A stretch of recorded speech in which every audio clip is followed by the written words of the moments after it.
Karibuni sana katika sehemu ya pili na ya mwisho ya simulizi hii nzito yenye mafunzo makubwa ya maisha. Katika sehemu iliyopita tulishuhudia jinsi tamaa ya mali ilivyomfanya Deus kupoteza utu, familia na amani ya moyo, huku akizidi kuzama kwenye giza la kafara na siri nzito. Kabla hatujaendelea na mwisho wa simulizi hili, tafadhali usisahau kulike, kushare na kutoa maoni yako, ili ujumbe wa hadithi hii uwafikie watu wengi zaidi. Like yako inatupa nguvu ya kuendelea kukuandalia simulizi zenye mafunzo na burudani. Tuanze. Sehemu iliyopita ilisimama katika wakati mgumu zaidi wa maisha ya Deus. Alikuwa amesimama mbele ya mganga akiwa ameduaa, moyo wake ukipiga kwa kasi isiyo ya kawaida. Maneno aliyoyasikia yalikuwa mazito kuliko yote aliyowahi kuyasikia maishani mwake.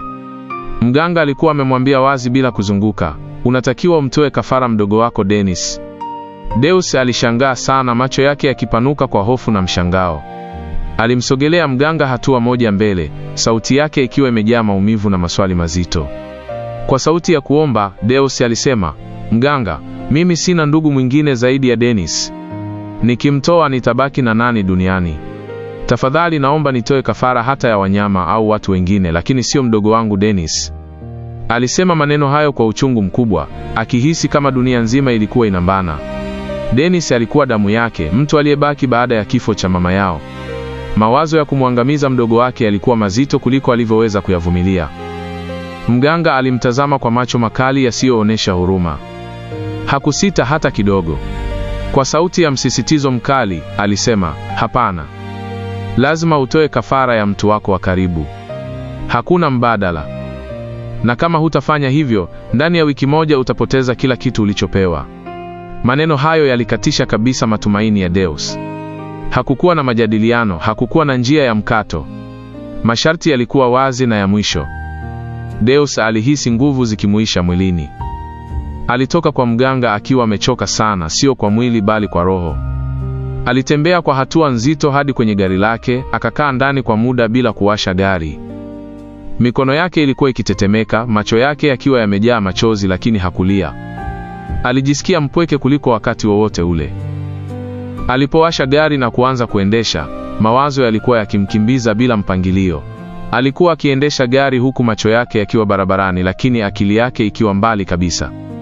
Kila alichokuwa anakiona mbele yake kilikuwa kivuli tu. Alimwona Dennis akicheka, akimuita kaka, akimtegemea kwa kila kitu. Kisha aliona sura ya mganga ikijirudia ikisema, "Ndani ya wiki moja utapoteza kila kitu."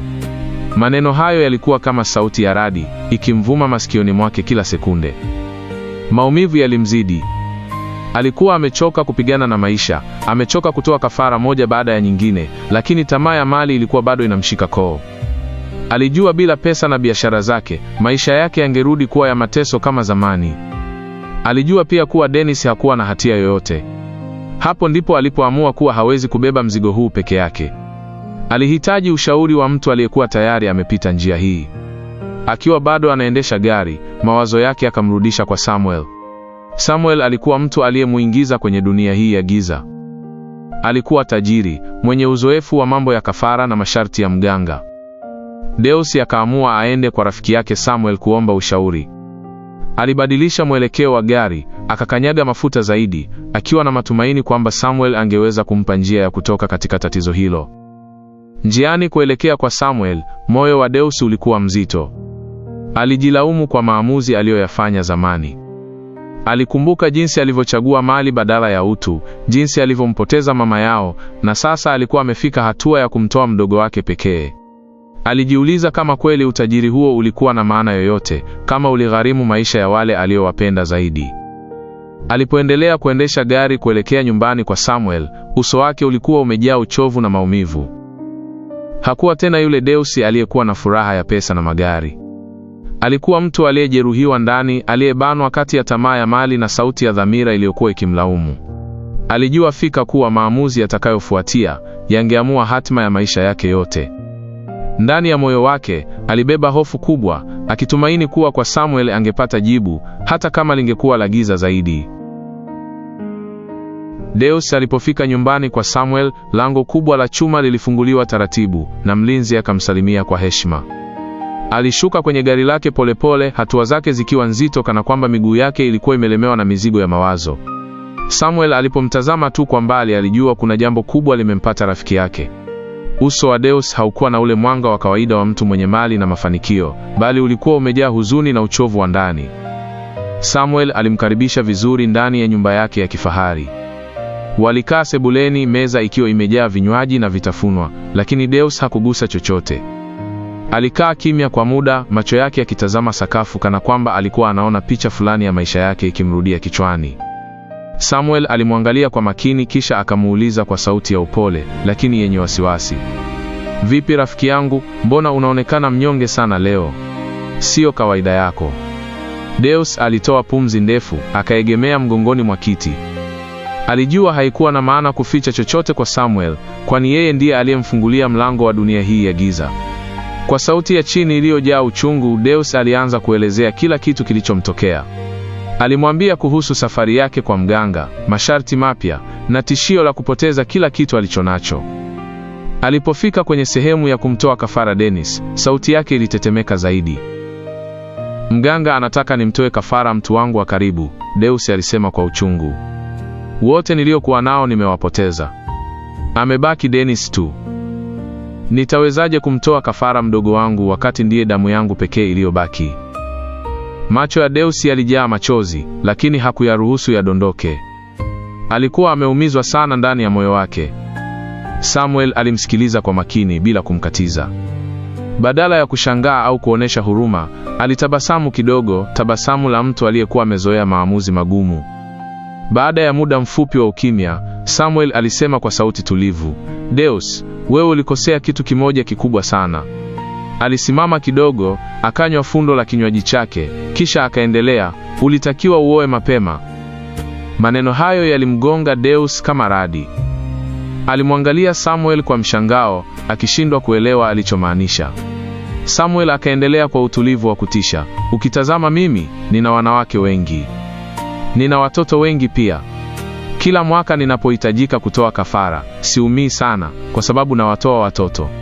Ndiyo maana mimi sitikisiki kama wewe."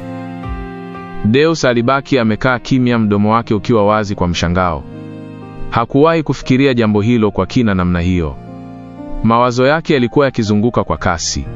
Samuel alipogundua mshangao wa rafiki yake, aliendelea kumshauri bila kusita, "Wewe tafuta mwanamke, oa. Kwa sasa, Dennis mtoe kafara. Ukishaoa, kila mwaka utakuwa unatoa kafara watoto wako mwenyewe. Hutateseka tena kama sasa." Maneno hayo yalikuwa mazito, lakini kwa namna fulani yalionekana kuwa na mantiki ndani ya akili iliyoharibiwa ya Deus. Alikaa kimya kwa muda mrefu, akipima kati ya utu wake na tamaa yake ya mali. Alimkumbuka Dennis akiwa mdogo, jinsi walivyopitia mateso pamoja, lakini pia alimkumbuka jinsi alivyohisi nguvu na heshima baada ya kupata utajiri. Ndani ya moyo wake kulikuwa na vita kali sana. Hatimaye Deus alisimama polepole. Uso wake haukuonesha uamuzi wazi, lakini moyoni alikuwa tayari ameshaanza kukubali wazo hilo. Alimshukuru Samuel kwa ushauri wake, japo hakusema mengi. Samuel alimtazama na kutabasamu kwa tabasamu la mtu aliyefanikiwa kumshawishi mwenzake. Deus akaaga na kuelekea nje, akapanda gari lake na kuanza safari ya kurudi nyumbani. Njiani, moyo wa Deus ulikuwa unauma sana. Alijua kabisa alichokuwa anakwenda kufanya kilikuwa kibaya, lakini tamaa ya mali ilikuwa imemfanya awe kipofu. Alijisemea moyoni, "Nitamtoa Dennis, kisha nitaoa, maisha yataendelea." Alijaribu kujifariji kwa maneno hayo, lakini sauti ya dhamira yake ilikuwa bado ikimlaumu. Hata hivyo, kwa Deus, mali ilikuwa imekuwa muhimu zaidi kuliko utu, na tayari alikuwa ameanza safari ya mwisho ya kumwangamiza mdogo wake mwenyewe. Usiku huo ulionekana wa kawaida sana ndani ya nyumba kubwa ya kifahari. Taa zilikuwa zinang'aa, chakula kilikuwa mezani, na sauti za vicheko zilijaa sebuleni. Deus na mdogo wake Dennis walikaa pamoja wakila chakula cha usiku kama walivyokuwa wamezoea kufanya tangu wakiwa watoto. Dennis alikuwa akisimulia hadithi za kazi, akicheka, na wakati mwingine akimdhihaki kaka yake kwa utani wa kawaida wa kindugu. Uso wake ulikuwa umejaa furaha ya kweli, furaha ya mtu aliyekuwa anamwamini kaka yake kwa moyo wote. Deus naye alicheka, lakini kicheko chake hakikutoka moyoni. Kila alipomtazama Dennis, moyo wake ulikuwa unachomwa na hatia, lakini alijilazimisha kujifanya kama hakuna kinachoendelea. Alikuwa akijibu vicheko, akipiga stori, lakini ndani yake mawazo yalikuwa yakipigana. Alikuwa tayari amefanya maamuzi, lakini bado kuona uso wa Dennis kulifanya uamuzi huo uonekane mzito zaidi. Dennis hakuwa na hata chembe ya wasiwasi, hakujua kabisa kuwa mtu aliyekuwa anakula naye mezani alikuwa amepanga kumwondoa duniani. Baada ya chakula kumalizika, walikaa kidogo sebuleni wakitazama televisheni. Dennis alikuwa amechoka kidogo, lakini bado alikuwa na furaha. Deus alikaa kimya kwa muda, akitafuta maneno ya kusema. Hatimaye alijikaza na kumuita mdogo wake kwa sauti ya kawaida kabisa, "Dennis." Dennis alimgeukia haraka, "Ndiyo kaka." Deus akasema kwa utulivu uliokuwa umejaa hila, "Laptop yangu nimeisahau chumba namba 7. Naomba unisaidie ukanichukulie." Dennis hakusita hata kidogo. Kwa yeye, hilo lilikuwa ombi la kawaida kabisa kutoka kwa kaka yake. Alisimama mara moja, akatabasamu na kusema, "Sawa kaka, narudi nayo sasa hivi." Dennis akaanza kutembea kuelekea korido ndefu iliyokuwa inaelekea kwenye vyumba vya ndani. Hatua zake zilikuwa nyepesi, moyo wake ukiwa hauna hata hofu kidogo. Alikuwa hajui kabisa kuwa kila hatua aliyokuwa anachukua ilikuwa inamkaribisha zaidi na mauti. Deus alibaki sebuleni, macho yake yakimfuata Dennis kwa sekunde chache, kisha akageuza uso wake pembeni. Mikono yake ilianza kutetemeka kidogo, lakini hakusimama wala kumzuia. Dennis alipofika mbele ya chumba namba 7, alisimama kidogo, akashika kitasa cha mlango. Chumba hicho kilikuwa kimetulia sana, tofauti na maeneo mengine ya nyumba. Bila kujua chochote, Dennis akafungua mlango taratibu na kuingia ndani. Mlango ulipofungwa nyuma yake, kimya kizito kilitawala ndani ya chumba hicho cha siri. Dakika chache baadaye, ukimya huo ulivunjwa ghafla na sauti ya kilio kikali. Ilikuwa ni sauti ya Dennis, sauti iliyokuwa umejaa hofu na maumivu. "Kaka Deus, nisaidie." Dennis alipiga kelele kwa nguvu. "Tafadhali nisaidie kaka." Kilio chake kilikuwa kikivuma ndani ya nyumba nzima, kikikatiza ukimya wa usiku. Deus aliyekuwa sebuleni alisikia kila kitu. Mwili wake wote ulitetemeka, lakini miguu yake iliganda pale pale. Alijaribu kuziba masikio yake, lakini sauti ya Dennis ilikuwa inapenya hadi ndani ya moyo wake. Kilio kilikuwa kikizidi, kilio cha mtu anayepigania uhai wake, kilio cha mdogo aliyekuwa anamuomba kaka yake msaada wa mwisho. "Kaka tafadhali nisaidie, ninaogopa." Dennis aliendelea kupiga kelele kwa sauti ya kukata roho. Machozi yalimtoka Deus bila kujizuia, lakini hakusogea hata hatua moja.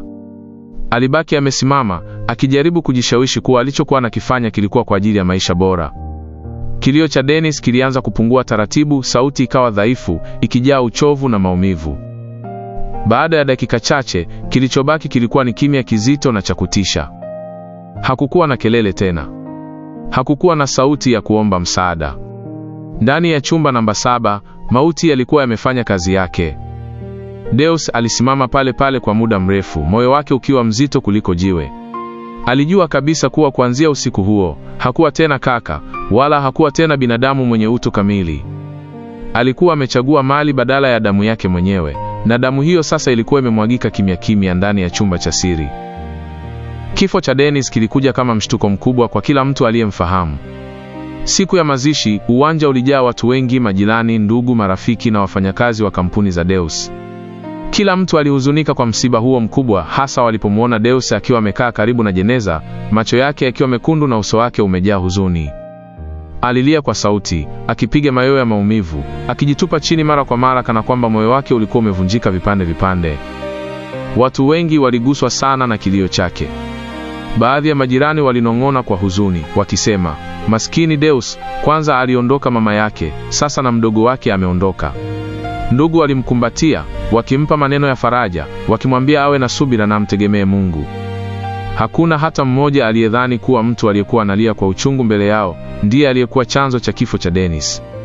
Deus aliigiza kwa ustadi mkubwa, akijifanya mnyonge, wakati ndani ya moyo wake alijua kila kitu kilikuwa kimepangwa. Baada ya mazishi, maisha yaliendelea kama kawaida. Biashara za Deus zilirudi kushamiri kwa kasi kubwa kuliko hapo awali. Nyoka wa chumba namba 7 alianza tena kutema pesa nyingi, na Deus alianza kuishi maisha ya anasa bila hofu.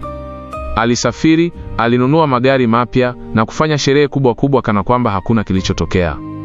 Kadri siku zilivyopita, kumbukumbu ya Dennis ilianza kufifia taratibu ndani ya akili ya Deus, ikifunikwa na tamaa ya mali na nguvu. Baada ya mwezi mmoja tangu Dennis afariki, Deus alikutana na mwanamke mmoja mzuri aliyeitwa Maria. Maria alikuwa mpole, mwenye tabasamu la kuvutia na moyo wa upendo. Tangu walipokutana mara ya kwanza, Deus alianza kumwonyesha mapenzi makubwa, lakini mapenzi hayo hayakuwa ya kweli. Ndani ya moyo wake, Deus alikuwa na lengo moja tu, kupata mtoto wa kumtoa kafara mwaka unaofuata.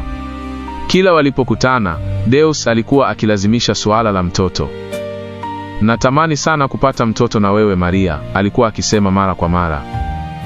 Naomba unizalie, nitakufanya uwe mwanamke mwenye furaha duniani. Maneno yake yalionekana matamu kwa nje, lakini yalikuwa na sumu kali ndani yake. Maria alimpenda Deus, lakini alikuwa na msimamo wake. Alimjibu kwa upole lakini kwa uthabiti, ninakupenda Deus, lakini siwezi kuzaa bila kufunga ndoa. Nataka heshima na baraka. Maneno hayo yalimkasirisha Deus kwa ndani, lakini hakumuonyesha hasira yake. Alitabasamu na kujifanya anaelewa. Alianza kujifanya mwanaume mwenye mapenzi ya dhati, akimpa zawadi, kumpeleka sehemu nzuri na kumwambia maneno ya ahadi. Kadri muda ulivyopita, Maria alianza kumwamini zaidi, huku Deus akizidi kuona kuwa njia pekee ya kufikia lengo lake ni kukubali ndoa. Hatimaye, Deus alipoona Maria hatabadilisha msimamo wake, alikubali kufunga ndoa. Harusi ilipangwa kwa haraka, lakini kwa ufahari wa hali ya juu. Ilikuwa ni harusi ya kitajiri, iliyovuta macho ya watu wengi. Ukumbi mkubwa ulipambwa kwa maua ya gharama, magari ya kifahari yalipanga nje, na wageni walivaa mavazi ya thamani kubwa. Chakula kilikuwa cha kila aina, vinywaji vilitiririka, na muziki ulikuwa ukipigwa usiku kucha. Watu walikula na kunywa hadi wakasaza. Wengi walizungumza kwa furaha wakisema, Deus ana bahati sana, amepona maumivu ya kumpoteza mdogo wake na sasa amepata mke mzuri. Maria naye alikuwa na furaha ya kweli, akiamini kabisa kuwa ameolewa na mwanaume anayempenda na anayejali familia. Alikuwa na ndoto za maisha mazuri, upendo na watoto wengi. Lakini ndani ya moyo wa Deus, harusi hiyo haikuwa sherehe ya mapenzi bali ilikuwa ni mkataba wa giza. Kila alipomtazama Maria, hakumuona mke bali alimuona mama wa kafara ijayo. Alijisemea moyoni, mwaka ujao nitakuwa salama, nitakuwa na cha kutoa. Hakujali hisia za Maria, wala madhara ya maamuzi yake. Usiku wa harusi ulipomalizika na wageni kuondoka, Deus alisimama dirishani akiangalia taa za jiji la Dar es Salaam. Alitabasamu kwa tabasamu la mtu aliyefanikisha mpango wake. Hakujua kuwa kila alichokuwa anakijenga juu ya damu na kafara, siku moja kingemwangukia kichwani mwake. Lakini kwa wakati huo, tamaa ya mali ilimfanya awe kipofu kabisa, na aliamini kuwa ameshinda tena. Maisha ya ndoa kati ya Deus na Maria yalianza kwa sura ya furaha mbele ya watu, lakini ndani ya nyumba kulikuwa na ukweli mchungu. Maria aliingia kwenye ndoa hiyo akiwa na moyo wa mapenzi ya dhati, akiamini kabisa kuwa mume wake alimchagua kwa upendo wa kweli. Alijitahidi kuwa mke mwema, akimheshimu Deus, akimhudumia na kuhakikisha nyumba inakuwa na amani.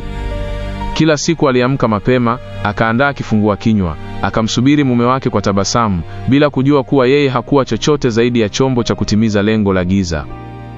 Kwa upande wa Deus, hakukuwa na mapenzi hata kidogo. Kila alichokiona ndani ya ndoa hiyo kilikuwa ni mtoto. Ndani ya mawazo yake, siku na miezi vilikuwa vinahesabika kuelekea kafara ijayo. Kila alipomwangalia Maria, hakumuona kama mke bali kama tumbo lililotakiwa kubeba mtoto. Hakujali hisia za Maria wala ndoto zake, kwake mtoto alikuwa muhimu kuliko utu wa mwanamke aliyemwoa. Miezi miwili ilipopita tangu wafunge ndoa, Maria alikuwa bado hajabeba mimba. Mwanzoni Deus alijifanya mpole, akiwa na subira, lakini kadri siku zilivyozidi kwenda, hasira ilianza kuota mizizi moyoni mwake. Alianza kubadilika tabia, akawa mkali, mwenye maneno makali na uso usio na tabasamu. Kila siku aliporudi nyumbani, swali lake lilikuwa lile lile, vipi bado? Maria alipokuwa akimjibu kwa sauti ya upole kuwa bado, Deus alikuwa akivuta pumzi kwa hasira. Kadri muda ulivyozidi kusonga, lawama zilianza kumiminika. Deus alianza kumlaumu Maria moja kwa moja, akisema ndiye tatizo. Siku moja alimpigia kelele, nimekuoa uje unizalie, sio ukae tu hapa kama sanamu. Unafikiri nilitoa pesa zote hizo kwa ajili ya nini? Maneno hayo yalimuumiza sana Maria. Alijaribu kujieleza, akimwambia anajitahidi, lakini Deus hakutaka kusikia chochote. Maria alianza kuishi kwa hofu ndani ya ndoa yake. Kila mwezi alipochelewa kidogo kupata siku zake, alikimbilia kununua kipimo cha mimba akiwa na matumaini makubwa. Kila mara alipofungua majibu na kuona mstari mmoja, moyo wake ulivunjika. Alilia kimya kimya usiku, akijiuliza ni kosa gani alilofanya kustahili maneno na hasira hizo. Alijitahidi kumridhisha mume wake kwa kila njia, lakini hakuna kilichobadilika. Presha ya kupata mtoto ilimfanya Deus kupoteza uvumilivu kabisa. Alianza kuchelewa kurudi nyumbani, akisingizia kazi na safari za kibiashara. Ukweli ni kwamba alianza kutoka nje ya ndoa. Alilala na wanawake tofauti tofauti, akiamini kuwa labda tatizo lilikuwa kwa Maria peke yake. Alitafuta wanawake vijana, wengine aliwalipa pesa, wengine aliwahadaa kwa ahadi za maisha mazuri. Kila alipolala nao, alitumaini kupata taarifa za mimba, lakini hakuna hata mmoja aliyebeba ujauzito. Kila kushindwa kulizidisha hasira yake. Alianza kunywa pombe kupita kiasi, akirudi nyumbani akiwa amelewa, akimfokea Maria bila sababu. Maria aliumia sana, lakini aliendelea kuvumilia, akiamini labda siku moja mambo yatabadilika. Hakujua kuwa chanzo cha mateso yake hakikuwa upendo, bali tamaa ya kafara. Kadri miezi ilivyopita bila mafanikio, Deus alianza kujisemea moyoni kuwa muda unakwenda na hatari inakaribia. Alijua fika kuwa nyoka wa chumba namba 7 hakuwa na subira. Hofu ilianza kuchanganyika na hasira ndani yake. Alianza kumchukia Maria zaidi, akimuona kama kikwazo cha kuendelea na utajiri wake. Ndani ya nyumba amani ilitoweka kabisa, na ndoa ikageuka kuwa gereza lenye machozi yasiyoonekana na mipango ya giza iliyokuwa inaendelea kukua kila siku. Miezi 6 ilipita tangu Deus na Maria wafunge ndoa, lakini ndani ya tumbo la Maria hapakuonyesha dalili yoyote ya uhai. Kila siku iliyopita bila habari ya mimba ilikuwa kama sindano kali moyoni mwa Deus. Alianza kuhesabu siku kwa hasira na hofu, akijua muda wa kafara ulikuwa unakaribia kwa kasi. Ndani ya nafsi yake hakukuwa na upendo wala huruma, kulikuwa na shinikizo la mali na hofu ya kupoteza kila kitu. Kadri miezi ilivyopita, tabia ya Deus ilizidi kuwa mbaya. Alibadilika kabisa, akawa mkali, mwenye maneno ya kuumiza na vitendo vya kikatili. Kila kosa dogo la Maria liligeuka kuwa sababu ya matusi. Alianza kumfokea mbele ya wafanyakazi wa nyumbani, bila kujali heshima yake kama mke. Mara kwa mara alikuwa akimsema kwa sauti ya dharau, wewe mwanamke ni tasa, huzai. Nimepoteza pesa zangu kukutolea mahari bure. Maneno hayo yalikuwa kama kisu moyoni mwa Maria. Alijaribu kuvumilia, akijisemea labda hasira za Deus zitaisha nikibeba mimba, lakini siku baada ya siku hali ilizidi kuwa mbaya. Kulikuwa na nyakati ambazo Deus hakuridhika na maneno pekee. Alianza kumpiga Maria, akimvamia kwa hasira kali, akimwangusha chini na kumpiga bila huruma. Baada ya hapo, Maria alikuwa akilia kimya kimya, akificha maumivu yake ili watu wasijue kinachoendelea ndani ya ndoa yao. Licha ya mateso yote, Maria hakukata tamaa. Alijua ndani ya moyo wake kuwa tatizo linaweza kuwa la kawaida na linaweza kutibiwa. Alitamani kuokoa ndoa yake na pia kuondoa chuki iliyokuwa inazidi kukua.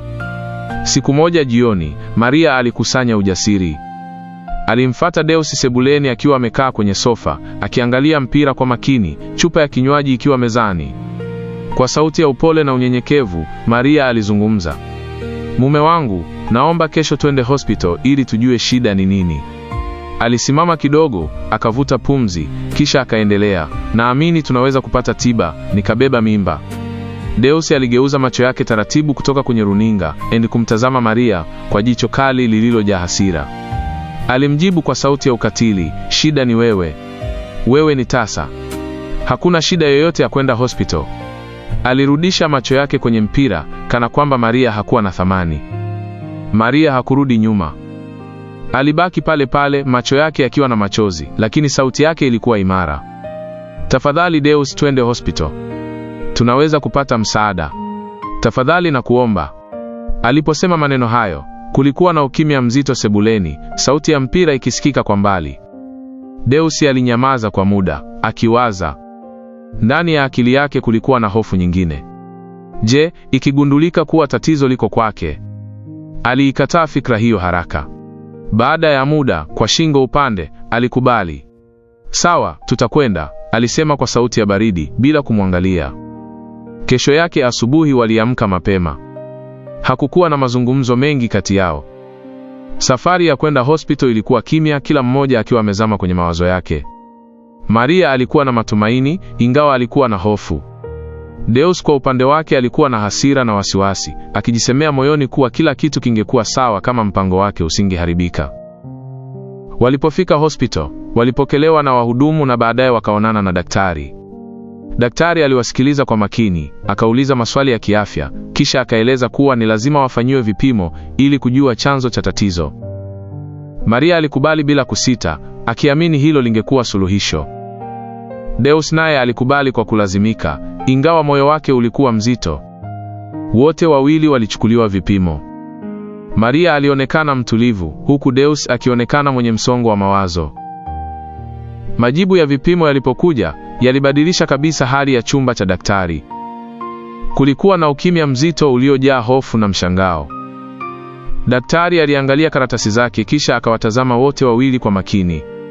Kwa sauti ya utulivu lakini yenye uzito, alisema, "Maria, wewe uko sawa kabisa. Hauna tatizo lolote na unaweza kubeba mimba bila shida." Maria alivuta pumzi kwa mshangao, machozi yakianza kumtoka kwa furaha na mshikamano wa maumivu aliyopitia. Lakini kabla hata hajafurahi kikamilifu, daktari aliendelea, "Ila Deus, upande wako kuna shida. Mbegu zako haziwezi kumpa mwanamke mimba." Maneno hayo yalitua kama radi masikioni mwa Deus. Uso wake uligeuka rangi, macho yake yakapanuka kwa mshangao. Alisimama ghafla na kumuuliza daktari kwa sauti iliyochanganyika na hasira, "Umesemaje?" Daktari alirudia kwa upole, "Una tatizo la kiafya linalokufanya ushindwe kumpa mwanamke ujauzito." Deus alihisi dunia ikimzunguka. Kichwa chake kilianza kuuma, moyo wake ukapiga kwa kasi isiyo ya kawaida. Bila kusema neno lingine, alianza kutoka nje ya ofisi ya daktari. Alitembea koridoni mwa hospital, akiwa ameweka mikono kichwani, akipumua kwa shida. Ndani ya moyo wake swali moja lilikuwa linajirudia tena na tena, itakuwaje kuhusu kafara na sina ndugu yoyote aliyebakia? Hofu ilianza kumla polepole, ikichanganyika na majuto na hasira. Siku hiyo yote Deus alikuwa na mawazo mazito sana. Hakutaka kuzungumza na mtu yoyote. Alianza kunywa pombe kupita kiasi, akiamini labda kulewa kungemsaidia kusahau ukweli mchungu alioupata. Maria alijaribu kumtuliza, akimwambia kuwa bado wanaweza kutafuta tiba au njia nyingine za maisha, lakini Deus hakutaka kusikia. Alimkwepa, alimfokea, na hatimaye alimpuuza kabisa. Kesho yake asubuhi, Deus aliamua kwenda hospital nyingine. Aliamini labda kulikuwa na makosa. Alipofanyiwa vipimo tena, majibu yalitoka yale yale. Moyo wake ulizidi kuzama. Hakuishia hapo. Alitembelea hospital nyingine, kisha nyingine tena. Alizunguka hospital zaidi ya 10 jijini Dar es Salaam, kila mahali akitarajia majibu tofauti, lakini kila aliporudi, alirudi na jibu lile lile, hawezi kumpa mwanamke mimba. Kadri siku zilivyopita, hasira yake iliongezeka. Alianza kumlaumu Maria zaidi, ingawa ukweli ulikuwa wazi. Usiku mmoja aliporudi nyumbani akiwa amelewa na mwenye hasira kali, alimkuta Maria amekaa sebuleni kimya. Deus alianza kumpigia kelele. "Ondoka hapa," alisema kwa sauti ya ukatili. "Nilikuoa kwa ajili ya kuzaa. Kama siwezi kuzaa na wewe, unasubiri nini hapa?